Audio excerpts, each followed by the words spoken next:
guys, Rob from Georgia here with you, aka VHS82 Apostrophe. It's been a long minute since we've done an unboxing, but here we are. Compliments of Glenn, BDG Reviews. His YouTube channel info will be down below there. If you've never checked out his channel, please do so and give him a sub if you would. He big collector of physical media and a lot of movie reviews, vinyl updates, just a lot of good stuff there over at his channel. I think the last thing he put up was a review for Evil Dead Burn. So definitely give him a check for sure. So anyways, yeah, it's been a long time. Thank you, Glenn. It's been a while, but here we are. Here we are nonetheless.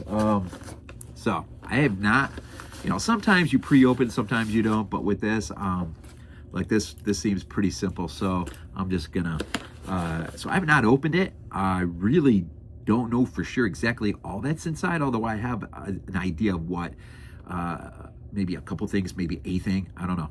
But one thing for sure, I think, which I'm definitely looking forward to, maybe on tonight's viewing, actually. So here we go. Let me go ahead and just do this. Be really careful here at the top. Just do enough. I can open it up and start pulling things out. God, it's been a while since I've done one of these. Man, thank you, Glenn, for giving me the chance to do it. All right, let's go. First thing up, what do we got here? The Invisible Man on Blue. I do not have The Invisible Man on Blue. I have it on DVD. I think DVD seems to be a catchphrase or a catch term these days. Dude, that is awesome. Claude Rains is, man, he is one of, in fact, I was just watching Battle of the Planets, I think he's in. Whatever, Claude Rains is freaking awesome. Dude, this is sick, man. This is absolutely sick. This may be on the viewing tonight. This is up there. James Whale, love James Whale. Bride of Frankenstein, The Old Dark House from 32, which is, I think that's my favorite film he's ever done. This is right there, though. I mean, it's like my top 5. It's like The Invisible Man and The Old Dark House interchange one another, depending on how I feel, I guess. But this, in fact, just recently, we revisited, as a family, we revisited the remake.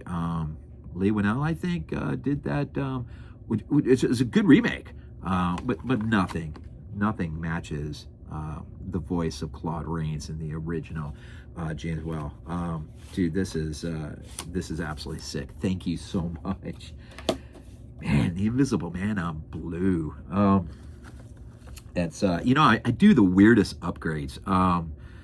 What did we watch last night? We watched Fright Night on VHS. It is the only format I still have. I have it in, and it's mint condition. I'd show you if I had it, but it's upstairs where my VCR is actually upstairs, hooked up to my 4K TV and everything. And it's hit and miss, I mean, in terms of how it looks. But, as long as you got a tape that has like tons of, tape used to put the film in, generally, I mean, they still look really good. Obviously, I have a few that, I'll have it in, and my wife will come home and she'll like one quick look at the TV and she'll like, got a VHS in, huh? I mean, it's funny.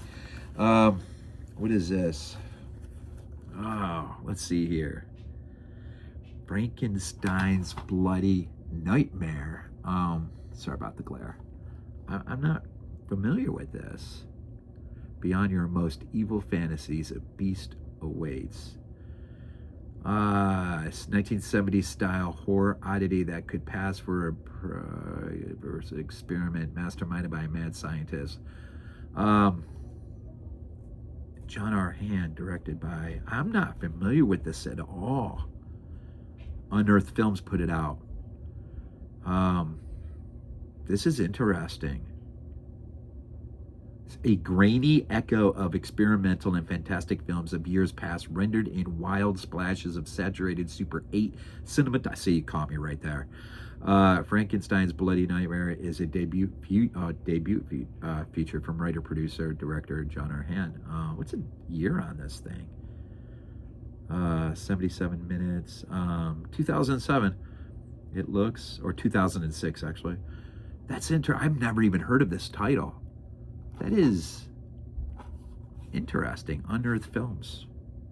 I don't know if I have any Unearthed Films on DVD. I don't even know if I have one on Blu-ray. Dude, that is sick. Thank you. Thank you, thank you, thank you. I love it. I love just being able to dig into something I don't know really anything about.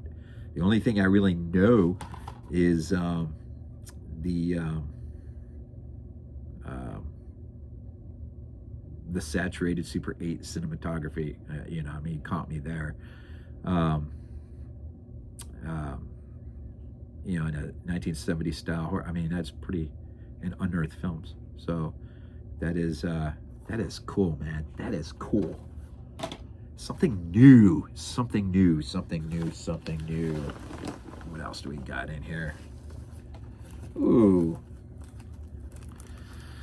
Looks like he's back. Slay All Day. A nice Halloween pin. Nice.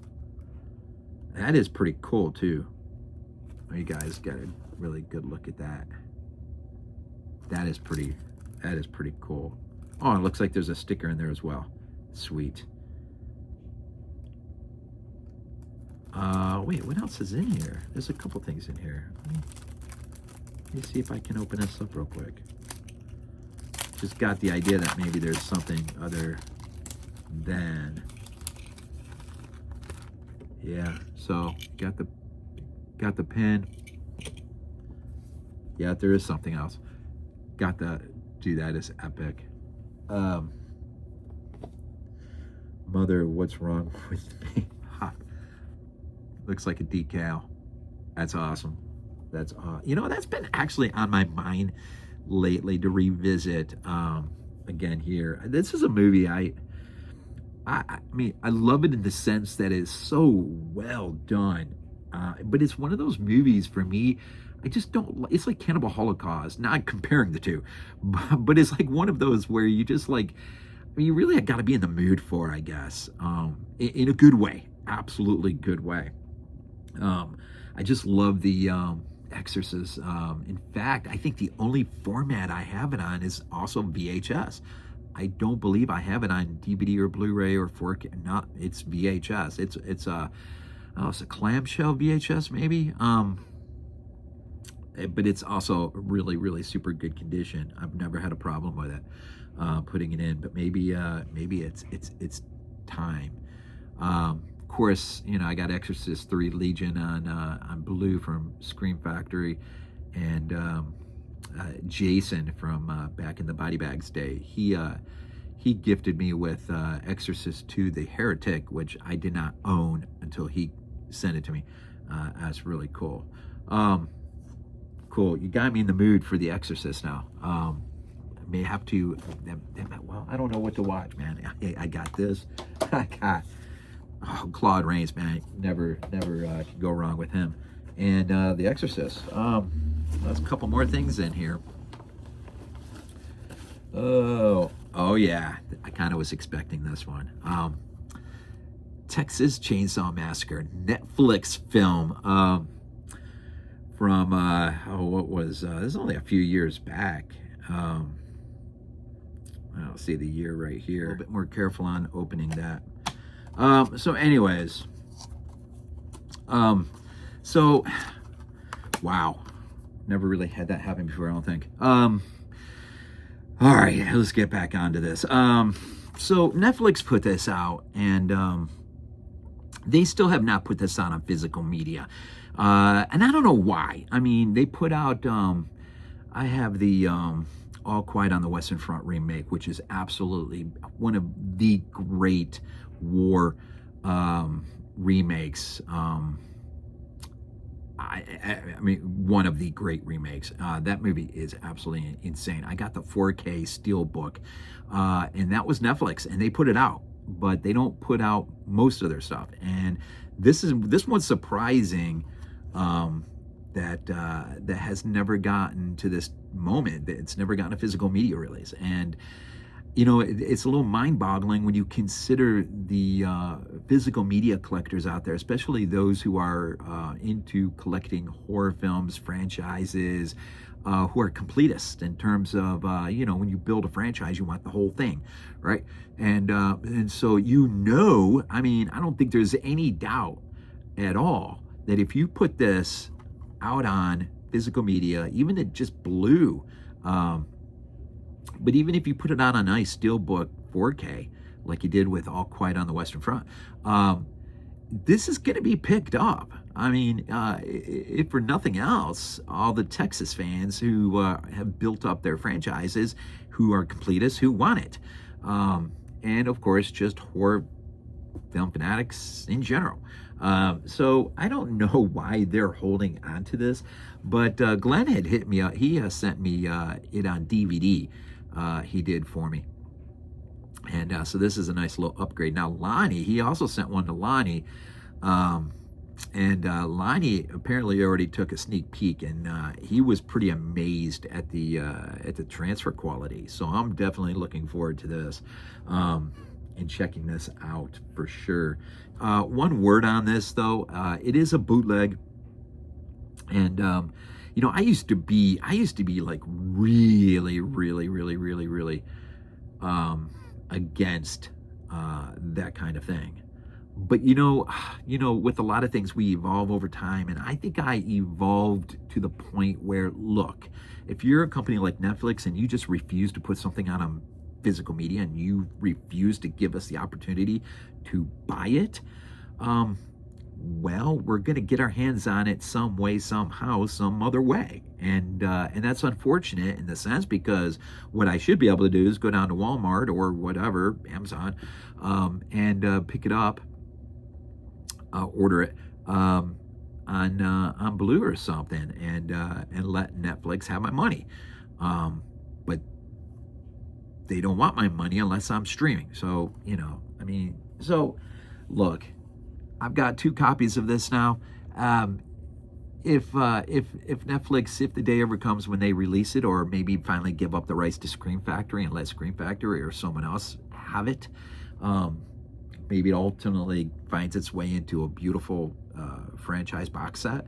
If we can ever get the copyrights figured out on that mess, definitely I'm game to get my hands on it. But until then, I will be very, very, very, very happy with the fact that Glenn put in the work and effort to do something this awesome. I mean, I really super dig that artwork. That is really cool. It's been a long time since I popped this in. I think it filmed in Bulgaria, maybe somewhere out there, and there's that sunflower field. Yeah, just the visuals. Some of the visuals really stand out. It's not a perfect movie by any stretch, and in terms of development of character, there are things that they really maybe could have done better in terms of how they develop certain characters, and where certain characters ultimately are at the end of the film. There was just, I think, some missed opportunities. Definitely not missed opportunities on some of the gore or over-the-top gore, almost, I don't know, I was just thinking of the bus scene. That's kind of corny. I mean, when the kid makes that gives that one line about, well, he's put him up on social media or something or whatever. I can't remember the line exactly, but anyways. So that's where I sort of stand on bootlegs. I won't usually go out of my way, but Glenn's been really good to me, and he has gifted me some incredible things. I'm just thinking the work print for Halloween, Rob Zombie's Halloween, which is a great alternative way to view the film. I think he also Prometheus and Covenant work prints. Was it Halloween? So Halloween 6, I think he gave me the work print on. Anyways, maybe it was Halloween 6. It was one of the later Halloweens. Oh, the one with, was it Busta Rhymes? I think that's in there. I think it was the work print on that one. But anyways, so work prints, man, are a lot of fun. All right, so I think there's only one more thing in here.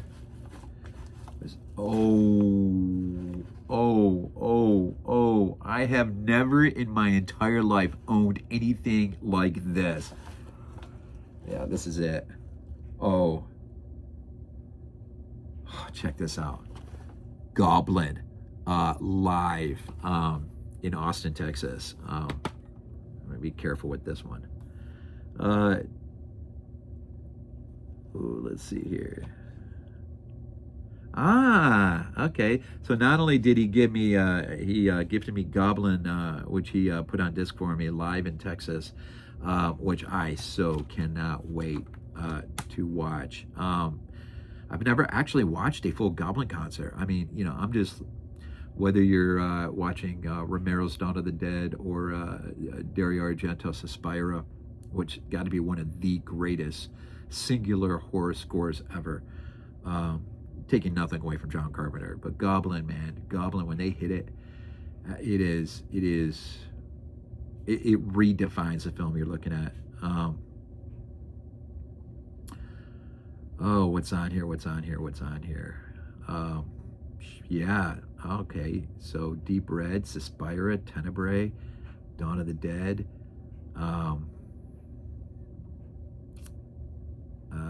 there's some others I'm unfamiliar with. Cephas. Wow, dude, that is epic.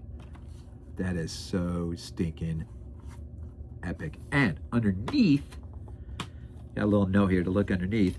So, and I meant to bring it downstairs with me. I have it upstairs. The last time I think he sent a package, maybe, he had put on videotape, VHS tape, a decade, I think he called it a decade of terror from the 80s, trailers from the 80s. And he did it again, but this time, I do believe, if I remember, Lonnie, he doesn't state it here on the disc, but it is a Decade of Terror 2, and I do believe it's a compilation of trailers from the 1970s. So I am so looking forward to popping that thing in. Yeah, I think I explained enough about Goblin for you to know if you didn't know. Dude, that is so stinking awesome. Running time 1 hour and 38 minutes of Goblin live, and a behind the scenes video too that he put on there. That is recorded on April 29, 2014 at Mohawk, Austin, Texas. Wow, dude, that is awesome. That's it. That is awesome. So Goblin live from Texas. The latest incarnation of Texas, and if you did not know, it looks like there is a new film coming down the pike from, is it the director of Obsession, Curry Baker? Is that his name? So we'll see what we get with that. I have pretty high standards for. I'm not like the biggest, like I'm not like your really big, huge Texas franchise wannabe scholar or whatever. My love lies in 1 and 2. 2 is more like comfort food. I can put that on just about any time. I got to be a little bit more in the mood for the original, but that may be one of the greatest horror movies ever made. I mean, right there along with The Exorcist. This one again, it's not a perfect film. But it does have some aesthetic qualities that are very cool to look at. I think besides the first and the second, I wanted so much from Leatherface, from the dual director, the French directors there, Costello and is it Murray or yeah, the two from Inside and is it Among the Living? Also The Deep House. Yeah, absolutely fantastic. I wanted so much from that movie, and for me personally, I probably get more from the deleted scenes, alternate beginning, deleted scenes, than I do the film overall. There are just things I wish they would have done, and I know there's, I think there's studio mess, and there's just a lot of crazy stuff, but this also could have really been a much bigger bang. Nice decal, Exorcist, got me in the mood, got me in the mood. Halloween season's right around the corner. Nice little pin. Claude Rains on blue. Gotta love it, gotta love it, gotta love it. And some new territory for me to discover. Frankenstein's Bloody Nightmare from Unearthed Films. Definitely checking it out. Jude, what do you even say to something like this? Thank you. Yeah, so I'll just cut it there at 22, and I'll drop stuff down below. Definitely check out Glenn's YouTube channel, and especially if you, boy, not just movies, but if you love vinyl. I mean, I'm not in a position to collect vinyl the way I wish I could, so I get a lot out of just watching a lot of his updates, and some of the things that he will show off, of course, of what he has picked up out in the wild. And in fact, just the other day, I'll end here. Just the other day, I was at it was CD Warehouse, and boy, I wish I would have just had $30 to throw. Iron Maiden Power Slave on vinyl. They didn't have it on CD there, but they had it on vinyl, and man, that would have been pretty epic to be able to pick up. But anyway, someday I'll get to that point where I can start collecting some vinyl and get myself a nice record player again. Anyways, so with all that being said, we'll leave it there. Thank you, Glenn. Thank you. I know me and Lonnie both will be enjoying this gift for quite a while. So as always, we end these things off with Go Bills.